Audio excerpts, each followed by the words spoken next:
puede tomar asiento.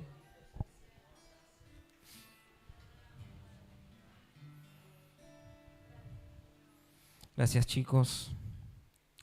Es hermoso disfrutar al Señor en estos ambientes donde Él tiene libertad para moverse, para manifestarse.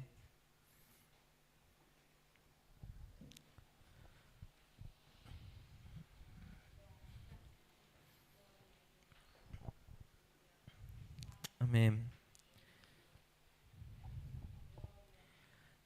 Qué bueno es estar aquí todos juntos para ir creciendo en el conocimiento del Señor y entendiendo qué es la iglesia y sus expresiones, el cuerpo y los vínculos.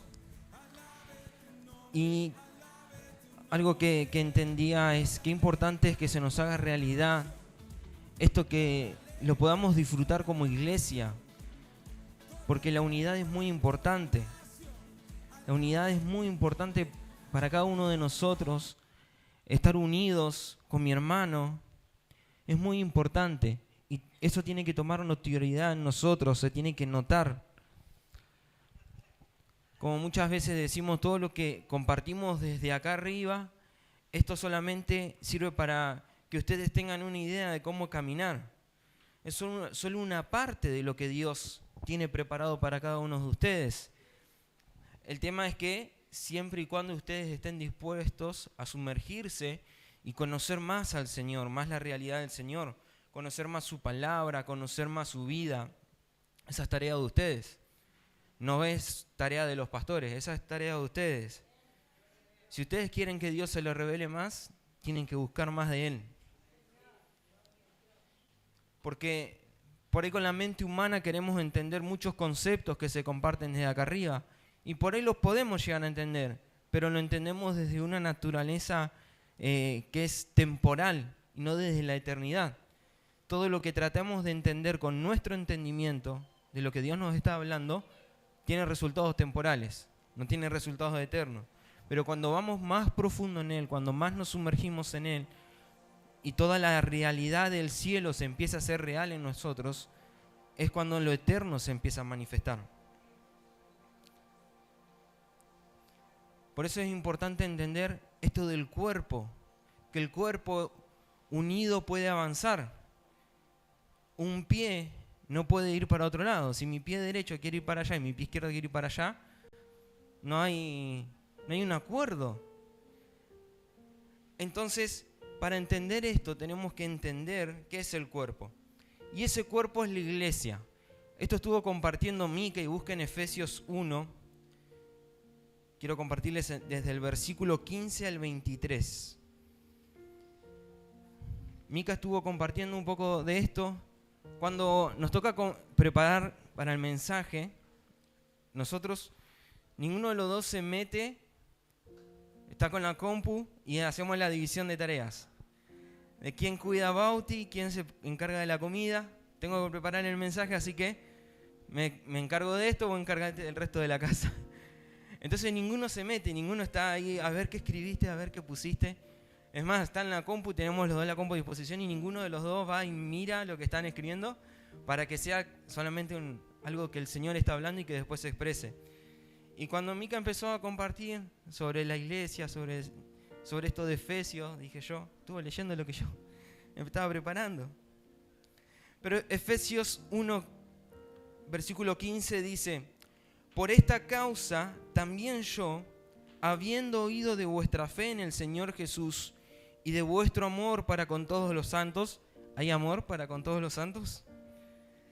No ceso de dar gracias por vosotros, haciendo memoria de vosotros en mis oraciones, para que el Dios de nuestro Señor Jesucristo, el Padre de gloria, os dé espíritu de sabiduría y de revelación en el conocimiento de Él, alumbrando los ojos de vuestro entendimiento, para que sepáis cuál es la esperanza a que Él os ha llamado y cuáles las riquezas de la gloria de su herencia en los santos.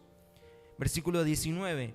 Y cuál la supereminente grandeza de su poder para con nosotros los que creemos, guárdese esa frase, nosotros los que creemos, según la operación del poder de su fuerza, la cual operó en Cristo, resucitándole de los muertos y sentándole a la diestra en los lugares celestiales, sobre todo principado y autoridad, y poder y señorío, y sobre todo nombre que se nombra no solo en este siglo, sino también en el venidero, y sometió todas las cosas bajo sus pies, y la dio por cabeza sobre todas las cosas. ¿A quién?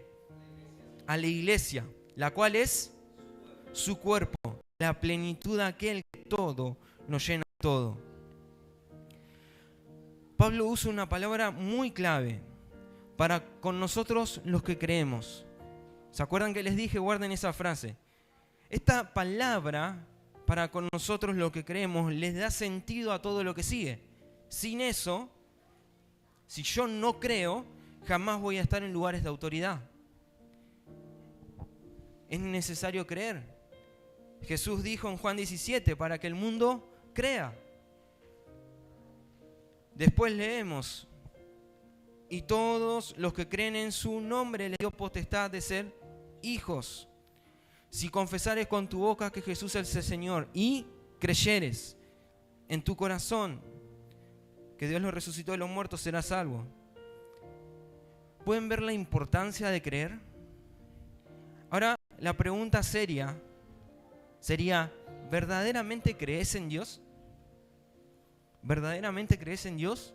¿O es alguien que está lejos, alguien que está allá arriba y te lo inculcaron y bueno, creo en Dios, pero a mi manera? Esa frase que todos escuchamos. ¿Verdaderamente creo en Dios? Esa pregunta tiene que tomar peso en nuestras vidas. Entonces nos da la seguridad, si tu respuesta es sí creo, nos da la seguridad de que si creo en Él, yo puedo avanzar y formar los vínculos que Él quiere que se formen para que Él se dé a conocer. Sin creer en Él no vamos a poder formarnos y crecer. Pero después continuamos leyendo y dice que sometió todas las cosas bajo sus pies y dio por cabeza a la iglesia. Esa misma iglesia es la iglesia ante que las puertas del infierno no pueden prevalecer, no pueden avanzar. Esa misma iglesia es la que hoy somos parte. Mirá el que está a tu lado. No tiene cara, pero es iglesia.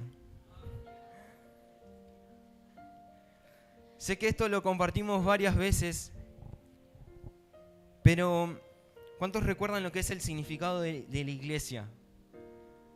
Que es asamblea, congregación, pero originalmente esto era los llamados fueras de. Los llamados fueras de. Grecia era un imperio muy grande, entonces cuando necesitaban unirse, juntarse para hacer una asamblea, había un llamado de las autoridades hacia los pueblos que le decían eclesia. Cuando se nombraba la palabra eclesia, era alguien del pueblo se tenía que ir a representar a ese pueblo ante las autoridades, que ahí es donde definían las cosas que iban a suceder en esa nación. Entonces, cuando sucedía esto, era alguien que se iba a ir y lo más probable era que no volvía, sino que se quedaba ya en la capital. Y muchas veces Dios nos llama a salir de distintos lugares. Abraham le dijo, sal de tu tierra y tu parentela. Y muchos hoy son llamados a salir de distintos lugares para irse lejos. No quiere decir que tenés que irte lejos de tu familia. O sí, no sabemos qué es lo que Dios tiene planeado para cada uno de nosotros. Pero Dios tiene que manifestar a su Hijo en la tierra y para eso necesita la iglesia. Y la iglesia es alguien que está apartado fuera de lo común, fuera de lo ordinario, fuera de lo que el mundo tiene como estándares. Esa es la iglesia de Dios, alguien que está fuera de lo común.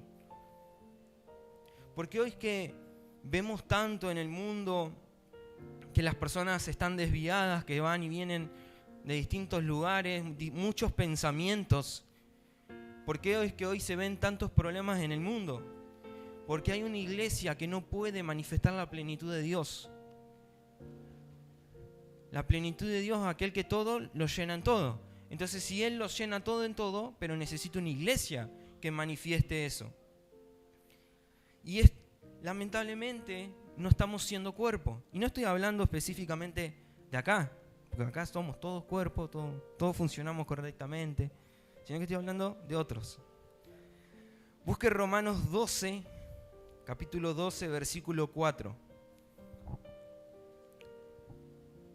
Romanos 12, versículo 4.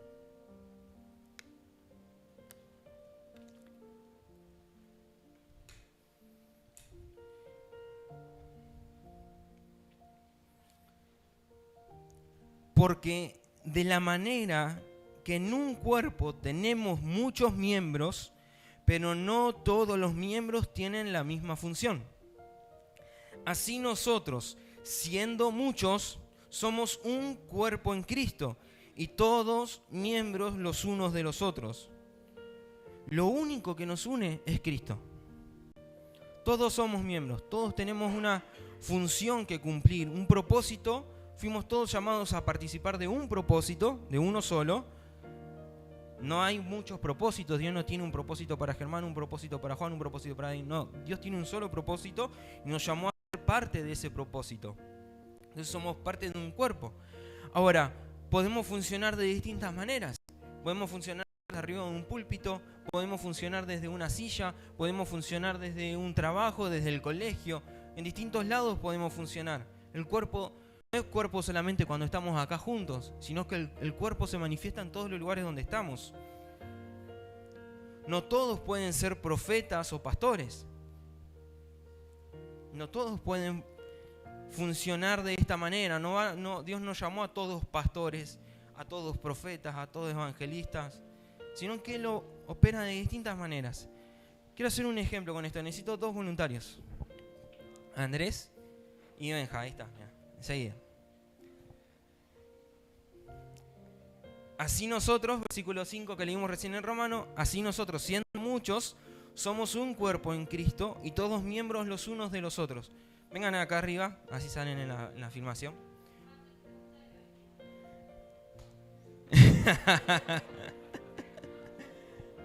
Únanse así, pónganse así, los dos. Vengan más acá, vengan más acá. Ahí está. Benja, anda para la batería y Andrés anda al teclado. Están unidos, pero están tirando los dos para distintos lados. Ahora, ¿qué pasa? El error de muchos, vamos a creernos que ellos son la iglesia de Cristo en la tierra. Ahora, a uno le dije que vaya para un lado y al otro le dije que vaya para el otro, sentido contrario. Y muchas veces la iglesia parece que está escuchando la voz de Dios, que Dios está hablando de distintas maneras. Que a un pastor le está diciendo una cosa, que a un pastor le está diciendo otra cosa. Entonces pasa esto, se tiran y no hay avance, sino que están frenados en el mismo lugar. Dios no tiene muchas voces, Dios tiene una sola voz. Es la voz del Hijo. Si Él habla por medio del Hijo y todos obedecemos su voz, van a ir los dos juntos. Andrés, Benja, vayan para el teclado. Y ahí van los dos juntos, van a avanzar, porque hay una sola voz que los está dirigiendo. Por eso es que así nosotros, siendo muchos, somos un cuerpo ¿en quién? En Cristo. Porque es su voz la que nos tiene que guiar, es su voz la que nos tiene que comandar. Sin su voz no puede haber avance de la iglesia queda estática. Y no avanza, y no puede llegar a los lugares de influencia donde tiene que llegar. Gracias, chicos.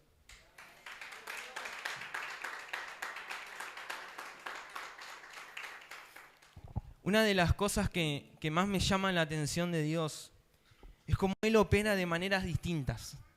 Dios nunca va a manejarse de la misma manera.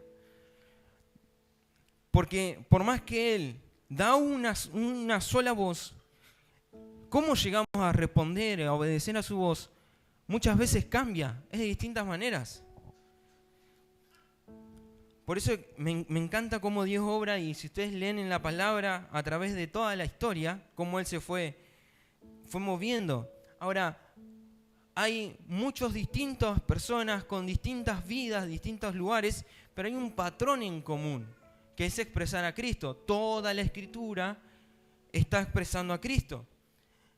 Entonces, ¿qué es lo que más usa Dios? Si nosotros leemos la palabra, prestamos atención, las personas que son más usadas por Dios son las personas que están más escondidas.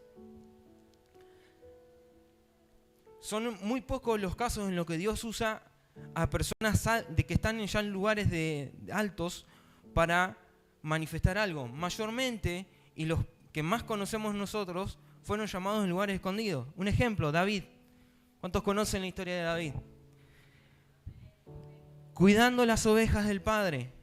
Viene el profeta Samuel a decirle, uno de tus hijos va a ser rey. Lo llama a todos los hijos.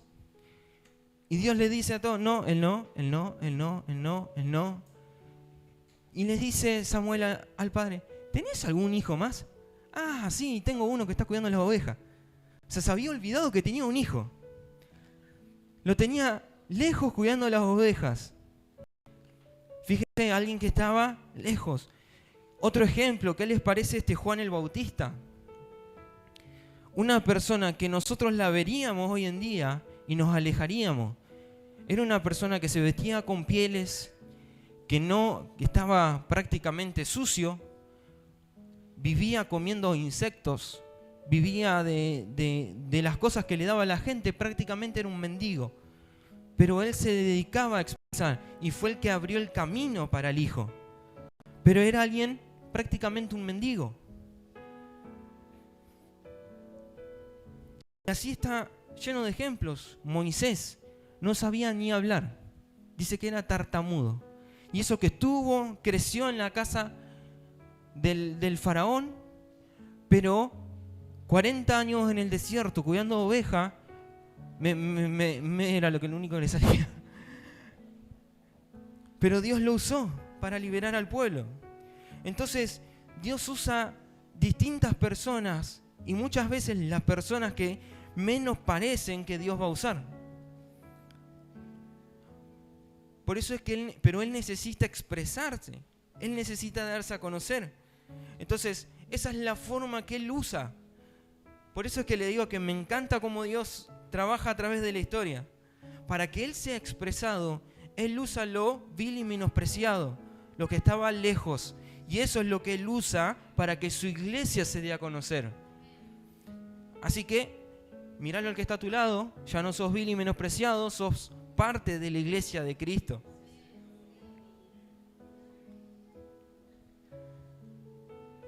Y la iglesia, que es su cuerpo, cuando toma el lugar que le corresponde, es cuando todas las cosas quedan bajo el gobierno del Señor, bajo los pies de Él.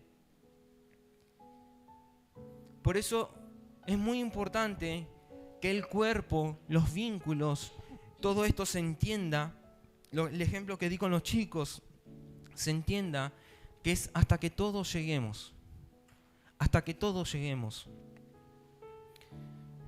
Vamos creciendo, nos vamos edificando, pero todos tenemos que llegar a una misma dirección. Efesios 2:21.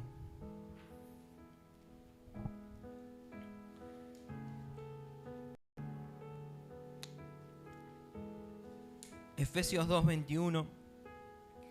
En quien todo el edificio bien coordinado va creciendo para ser un templo santo en el Señor, en quien vosotros también sois juntamente edificados para morada de Dios en el Espíritu. Cuando habla acá del edificio que va creciendo, hace la referencia a muchos, los cuales se edifican juntamente. Ahora, ese juntamente no está hablando de individualmente. No es una piedra más grande que la otra, sino que todo tiene que ir encajando para que podamos ir creciendo. En el entendimiento que estamos teniendo hoy, que entendemos que nosotros somos la iglesia y no estas 4 paredes donde nos juntamos, muchos lamentablemente lo malinterpretan a esto de ser iglesia. Entonces lo toman a lo que ellos quieren. ¿Para qué voy a congregar si soy iglesia? ¿Para qué voy a hacer esto si soy iglesia? Entonces lo malinterpretan. Y lo único que están haciendo es frenar el avance de la iglesia que Dios quiere formar en la tierra.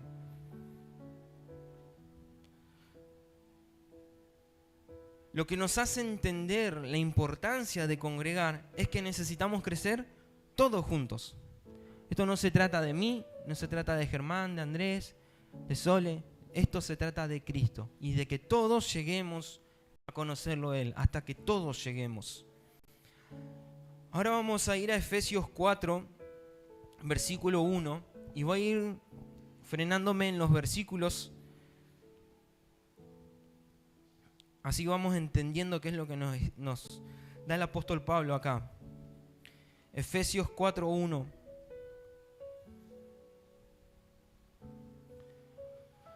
Yo pues, preso en el Señor, os ruego que andéis como es digno de la vocación con que fuisteis llamados.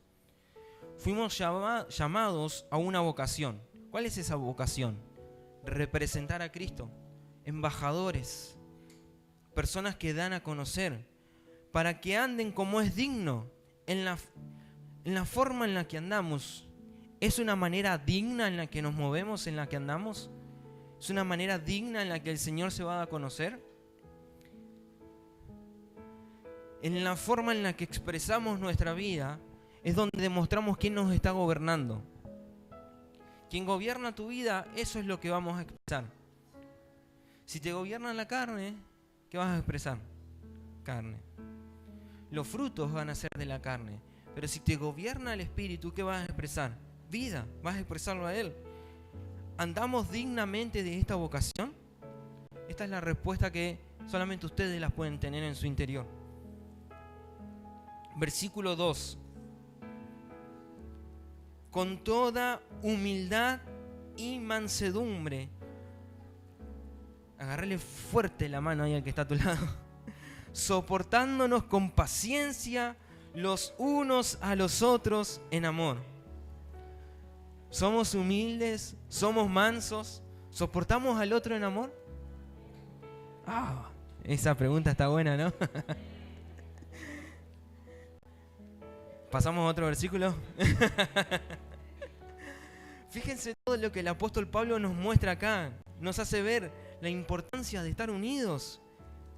La importancia de estar unidos en amor. No por obligación. Yo no puedo obligarlo a ustedes a que me amen a mí. Es una expresión de la vida que está en ustedes, si me quieren amar o no. Tiene que ser una acción de la vida que ustedes los gobiernan. Por eso es que nos soportamos en amor, porque Cristo está creciendo. Entonces ahora, al que antes detestaba, lo estoy amando. Al que no podía perdonar, lo estoy perdonando. Porque hay una acción de la vida de Cristo que le está creciendo en mí y que se está dando a conocer, que está manifestando a aquel que todo lo llena. Versículo 3. Solícitos en guardar la unidad del Espíritu en el vínculo de la paz. En Hechos leemos que ellos compartían el pan, que todo el tiempo estaban pensando en el otro. Y entonces todos traían, dice que traían, los que más tenían traían las cosas para que le den a los que menos tenían. Porque estaban pensando en eso, en que todos puedan crecer.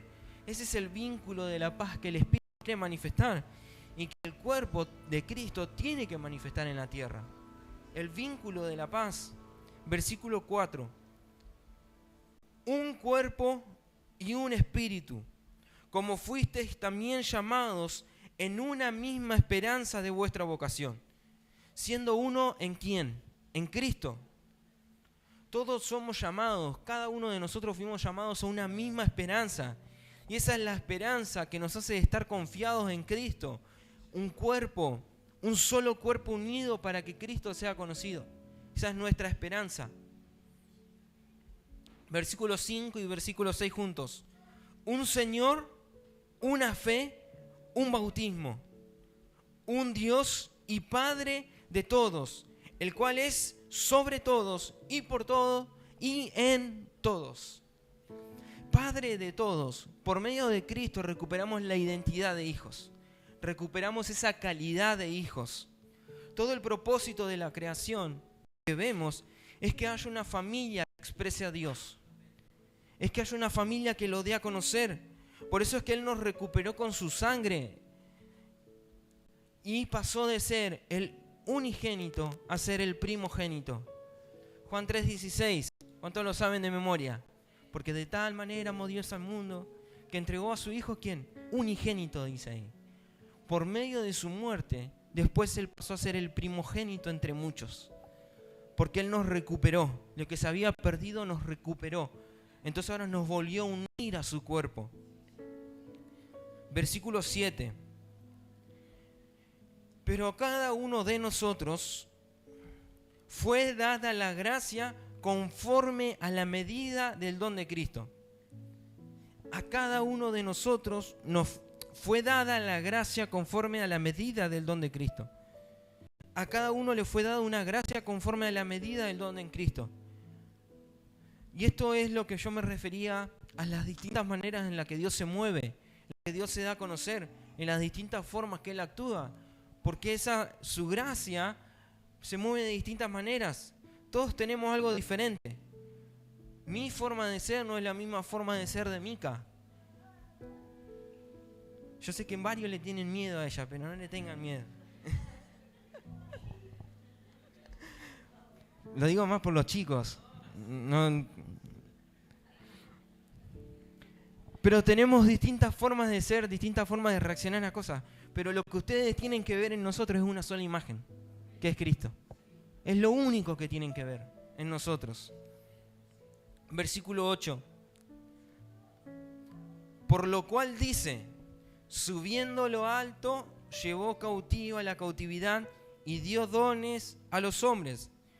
¿Qué quiere decir esto? Nos libró de la esclavitud. Y encima que nos libró, nos da dones. No solo te libró, sino que te da dones. ¿Esto cómo se llama? Gracia. Es lo único que puede explicar esto. No existe otra palabra para expresar lo que Él hizo por nosotros. Este es el privilegio que tenemos cada uno de nosotros cuando respondemos a su llamado. Ahora, este versículo, esto es algo que lo tenía guardado y lo voy a soltar ahora, nos da a entender que hay canciones que vamos a dejar de cantar. ¿Cuántos cantaron? Cuando el Señor hiciere volver la cautividad. ¿Qué está diciendo en esa canción? Cuando el Señor hiciere volver la cautividad. ¿Qué leímos acá? Subiendo a lo alto llevó cautiva la cautividad. ¿Por qué cantamos algo que ya sucedió en Cristo, esperando que suceda? Si Él ya nos libró. Entonces, ahora yo sé que a muchos les acabo de arruinar una canción que les gustaba para saltar. Se la acabo de arruinar. Y no importa, estoy contento con eso. Versículo 9. Y eso de que subió, ¿qué es? Sino que también había descendido primero a las partes más bajas de la tierra.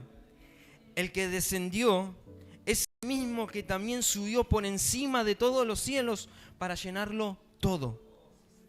Para llenarlo todo. Algunos conocen de descensos, otros no. Tenemos esa gracia de no conocer el descenso.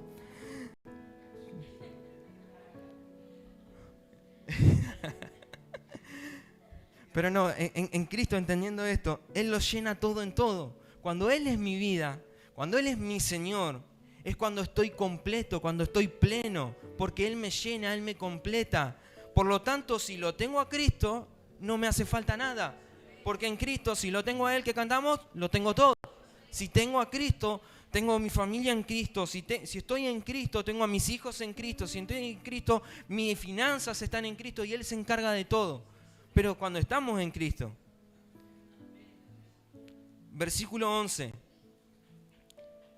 Y Él mismo constituyó a unos apóstoles, a otros profetas, a otros evangelistas, a otros pastores y maestros. Por eso es que le decía hoy que no todos podemos ser pastores, no todos podemos ser profetas o maestros. Porque Él dice, Él mismo constituyó a unos. ¿A fin de qué? Versículo 12. A fin de perfeccionar a los santos para la obra del ministerio, para la edificación ¿de qué? Del cuerpo de Cristo. Cada una de las funciones que leímos acá, o los ministerios, que tienen el fin de ¿qué? De perfeccionar. ¿Qué significa esto? Que ellos nos tienen que dar el toque final. Los maestros, los apóstoles, profetas, fueron dados para darle el toque final al cuerpo, no para construirlo de cero. sino para darle el toque final. Entonces, el pastor no tiene que hacer toda la obra. Él tiene que dar los retoques finales. Todo el resto es trabajo nuestro. Cada uno de nosotros tiene que perfeccionarse en Cristo. Y lo único que hacen los pastores es, te falta acá, tic, tic, tic, tic, corregimos ahí. Pero ya hay algo que se está dando a conocer. Así que no esperemos que el pastor haga cosas por nosotros, sino que cada uno de nosotros tiene una labor, tenemos trabajo, así que no podemos ser ociosos. Y esto es a lo que fuimos llamados. Así que no hay tutía acá en esto. Versículo 13. Y esto es donde quería llegar. Hasta que todos lleguemos a la unidad de la fe y del conocimiento del Hijo de Dios, a un varón perfecto, a la medida de la estatura de la plenitud de Cristo. Hay un orden en este versículo, si le prestan atención. Primero que nada nos habla que es necesario hasta que todos lleguemos. Hasta que todos lleguemos. Por eso lo dije varias veces en la prédica, hasta que todos lleguemos. Ahora, hasta que todos lleguemos, ¿a dónde? Ahí nos da un destino a donde tenemos que llegar. A la unidad de la fe. Y me puse a propósito la remera, fe. Seamos sinceros, ¿hay unidad? ¿O todavía nos cuesta unirnos con nuestros hermanos? ¿O todavía muchos están más preocupados por su propia vida que por los demás? Saben que hace un tiempo atrás me dolió mucho cuando, no en el sentido de agarrar ira, sino que cuando mi hermana estaba internada, lo único que le escribían a los pastores era para pedirle plata para la ofrenda, porque necesitaban plata y le escribían. Y vos decís, pero en vez de estar orando por ella para que Cristo obre en sanidad, si es que es la voluntad de Dios, están pendientes de otras cosas. Y entonces digo, ¿qué es la unidad de la fe? Sino que todos crezcamos. Y esto nos va a pegar a todos, a cada uno de nosotros y a después los que van a verlo esto en YouTube. La unidad de la fe, ser uno en Cristo. Como dije al principio, este mundo está así porque no hay unidad de la iglesia. Porque cada uno tira para su propio lado y no para lo que la iglesia de Cristo realmente tiene que manifestar en la tierra. Si todos nos preocupamos por nosotros mismos y no nos preocupamos por nuestro hermano, no puede haber unidad. Pero confío en el Señor que esa unidad está bien y se está empezando a manifestar. Y que estamos siendo los que están dando esos primeros pasos para que la unidad de la fe se haga real en la tierra. Luego dice, y del conocimiento del Hijo de Dios. Cuando hay unidad, hay conocimiento del Hijo. Para que sean abiertos los ojos. Por eso es importante que todos lleguemos a esa unidad. Para que el Hijo sea conocido. ¿Cómo expresamos a Cristo? Es la unidad. Para que el Hijo sea conocido, para que todos nuestros ojos sean abiertos y Cristo sea manifestado. Después dice, a un varón perfecto, alguien que es fiel a la imagen de Dios en la tierra. No es alguien que no se equivoca. Esto lo decía el pastor. No es alguien que no se equivoca. Todos vamos a fallar. Y vamos a fallar en distintas cosas. Sino que en Cristo sabe que no hay condenación. Un varón perfecto entiende y sabe que su vida, esto no le da legalidad para hacer lo que quiera, sino que cada vez está perfeccionando su vida para ser más a la imagen de Cristo y que más Cristo sea visto, pero que cuando falla sabe que no hay condenación, que en Cristo ya fue todo redimido. Por medio de Cristo es que hay comunión con el Padre y ese es el varón perfecto que se da a conocer y que se expresa en la tierra. Para que todos lleguemos y el conocimiento del Hijo de Dios a un varón perfecto, a la medida de la estatura de la plenitud de Cristo, plenos en Él. ¿Cuántos dicen, Señor, quiero llegar a esa estatura de la plenitud de Cristo y que mi hermano llegue conmigo? Que todos juntos podamos llegar. Versículo 14. Cuando llegamos a esta unidad de la fe, ya dejamos de ser niños fluctuantes, para que ya no seamos niños fluctuantes, llevados por doquiera de todo viento de doctrina, por estratagema de hombres que para engañar emplean con astucias las artimañas del error. En todo ese conocimiento que estamos obteniendo de Dios, es cuando ya nada nos mueve. Cuando ya dejamos de ir y venir, un día estar bien, otro día estar mal, sino que ahora empezamos a estar firmes en Cristo, y si estamos firmes en Él, nada nos puede mover. Si dejamos de ver a Cristo, todo lo natural nos va a mover, pero si ponemos nuestra mirada en Jesús, el autor y consumador de nuestra fe, nada nos puede mover. Cuando nuestra vista está puesta en Él, cuando nuestros oídos están puestos en Él, cuando nuestra vida está puesta en Dios, todo lo que pueda suceder a nuestro alrededor no nos va a mover, porque la realidad de Dios pesa mucho más que la realidad nuestra. Nada en la tierra nos tiene que mover de Cristo, que es la roca. Nada. Versículo 15. Sino que siguiendo la verdad en amor, crezcamos en todo en aquel que es la cabeza. Esto es Cristo. Versículo 16. De quien todo el cuerpo, bien concertado y unido entre sí por todas las coyunturas que se ayudan mutuamente según la actividad propia de cada miembro, recibe su crecimiento para ir edificándose en amor. Siguiendo la verdad en amor, crezcamos en aquel que es la cabeza, que podamos crecer en Cristo. La oración en este tiempo tiene que ser: Señor, quiero crecer en ti. Quiero crecer en tu vida y que nada nos mueva de tu verdad, Señor. Todo el cuerpo unido es un cuerpo en el que se está moviendo. Cada uno de nosotros se empieza a mover en este cuerpo, pero de acuerdo a la voluntad de Dios.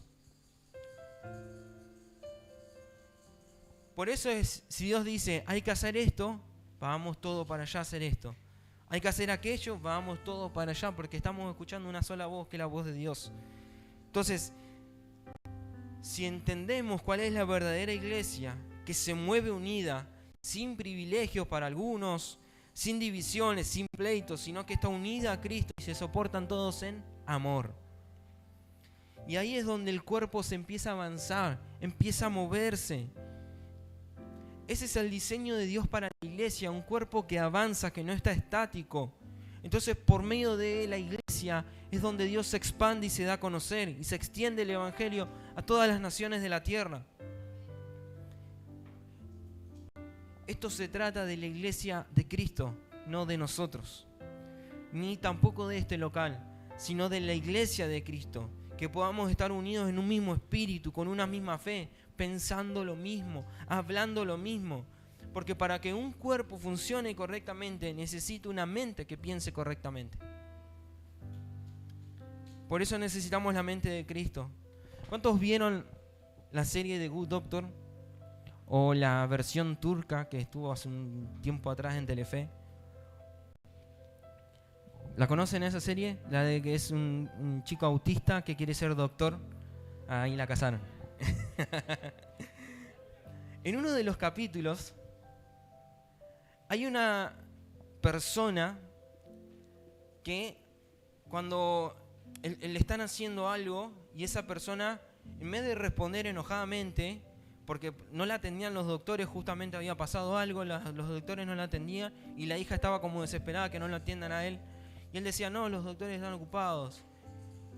La cosa es que en la conversación que hacen los doctores ahí, dicen que, pero que él no era antes así. Le dice la hija a los doctores, él antes era una persona mala, pero de un día para otro pasó a ser una buena persona y nunca entendieron el por qué. Cuando le hacen los estudios, todo esto le estoy hablando de, dibújense el capítulo del que estoy hablando. Cuando le hacen los estudios se dan cuenta que tenía un tumor en el cerebro.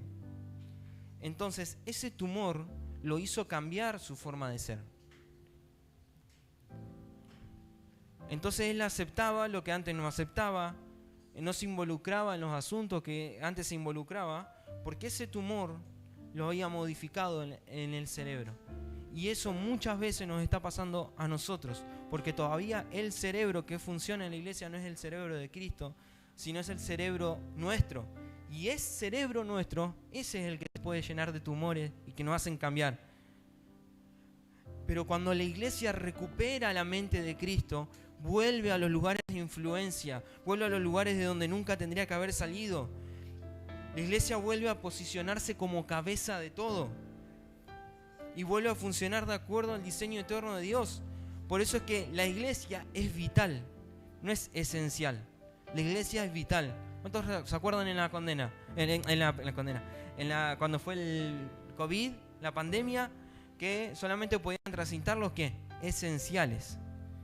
Se podía transitar. Te daban un papelito que en ciertos trabajos, si no, tenías que quedarte en tu casa. Que eran esenciales. La iglesia no es esencial, la iglesia es vital. La iglesia tiene que estar en todos lados. Sin la iglesia no hay expresión de vida. Por eso es que en la mente humana, si quiere gobernar la iglesia, van a aparecer esos tumores que van a cambiar la forma de ser de la iglesia. Pero en la mente de Cristo no aparece ningún tipo de tumor, porque todo fue vencido en la cruz. Todo fue vencido en la cruz. Entonces, lo único que figura y lo único que empieza a movernos es la mente de Cristo. Que cada uno de nosotros pueda crecer en lo personal, pero sobre todo corporativamente. Hasta que todos lleguemos a la unidad de la fe y del conocimiento del Hijo de Dios, a un varón perfecto, a la medida de la estatura de la plenitud de Cristo. ¿Cuántos se acuerdan lo que compartí el último mensaje, el año pasado? La importancia de ser uno. Que Dios metió todo en Cristo, lo simplificó todo, hizo todo más fácil porque está todo en Cristo. Les traigo a memoria esto porque quiero que terminemos leyendo Juan 17, versículo 20 al 23. La oración que hace Jesús. Si entendemos esto, hermanos, esto nos tiene que volar la cabeza a todos. Juan 17, 20 dice: mas no ruego solamente por estos, sino también por los que han de creer en mí. Fíjense que la oración de Jesús acá ya estaba orando por nosotros, por los que han de creer. ¿Y qué hoy hablamos al principio? La importancia de creer. Sino también por los que han de creer en mí, por la palabra de ellos, para que todos sean uno, como tú, oh Padre, en mí y yo en ti, que también ellos sean uno en nosotros, para que el mundo crea que tú me enviaste. Sin el uno, el mundo no va a creer. Versículo 22. La gloria que me diste, yo les he dado, para que sean uno, así como nosotros somos uno. Y versículo 23. Yo en ellos y tú en mí, para que sean perfectos ¿en qué? En unidad. Para que el mundo conozca que tú me enviaste y que los has amado a ellos como también a mí me has amado. En esta oración de Jesús prácticamente se resume el Evangelio. Sin Cristo en nosotros no puede haber unidad. Sin Cristo en nosotros no podemos expresar la imagen fiel de Dios. Sin unidad no hay expresión. Entonces los vínculos no pueden ser vistos. No podemos avanzar corporativamente porque no tenemos unidad. Pero cuando hay unidad, cuando hay amor, cuando hay armonía, cuando hay paz, esa unidad es lo que expresa a Cristo y lo da a conocer. Tenemos que ser uno para que el mundo conozca a Cristo. Para que todos lleguemos a donde Dios quiere que lleguemos, a donde Cristo quiere que lleguemos. Y nos posicionemos como su iglesia. Como su iglesia. Póngase de pie, por favor. Hasta que todos lleguemos a la unidad de la fe y del conocimiento del Hijo de Dios. Varón perfecto, a la medida de la estatura de la plenitud de Cristo. Qué importante es que podamos entender esto, hermanos. Que se trata de que todos lleguemos, pero de que Cristo sea visto por cada uno de nosotros. Tenemos que empezar a ver a el Cristo en nuestros hermanos. En algunos está más chiquito, en otros está más grande. Algunos van a necesitar nuestra ayuda, otros no van a necesitar nuestra ayuda. Para algunos, cuando conozcan a Cristo va a ser todo en un santiamén, o sea, instantáneamente cambia toda su vida. Pero para otros le va a costar años y nos va a costar años. Porque por ahí estamos muy arraigados a muchas cosas todavía que no queremos soltar. Pero cuando aprendemos a soltar todo lo que cargamos en nuestro interior, cuando aprendemos a soltar que ya somos libres en Él, que Él ya llevó cautiva la cautividad, que ahora somos libres, entonces esa vida se da a conocer, se expresa y se nos hace fácil amar. Se nos hace fácil amar al que el mundo condena. Se nos hace fácil amar a los que los demás desprecian. Porque ese es el amor de Cristo, que te va a hablar y te va a decir, dale un abrazo a esa persona. Que te va a decir, dale un pan a esa persona que está necesitando. O te va a decir, decile esto y esto y esto a esa persona, porque estoy escuchando su voz. No estoy escuchando la voz del hombre, estoy escuchando su voz. Y si su voz nos guía, el rumbo es el correcto. El fin al que vamos es el correcto. Hasta que todos lleguemos a la estatura de la plenitud de Cristo. Gracias, Señor. Gracias porque tú nos hiciste parte de este cuerpo. Señor, gracias porque tú nos llamaste, Señor, y que para el mundo éramos lo vil y menospreciado, lo que nadie daba nada por nosotros, Señor. Tú diste la sangre de tu Hijo por cada uno de nosotros y nos trasladaste, nos cambiaste el rumbo, nos trajiste de la muerte a la vida, Señor. ¿Cómo no honrar tu persona? ¿Cómo no darte gracias? Si, Señor, estábamos perdidos y tú nos volviste al camino. Señor, tú nos diste un sentido de vida. Tú nos diste orientación. Sabemos a dónde tenemos que ir, hacia dónde tenemos que avanzar. Pero necesito a mi hermano conmigo. Necesito al que está al lado mío para avanzar juntamente. Hasta que todos lleguemos, para que el cuerpo de Cristo sea visto y que el gobierno del cielo se manifieste en la tierra.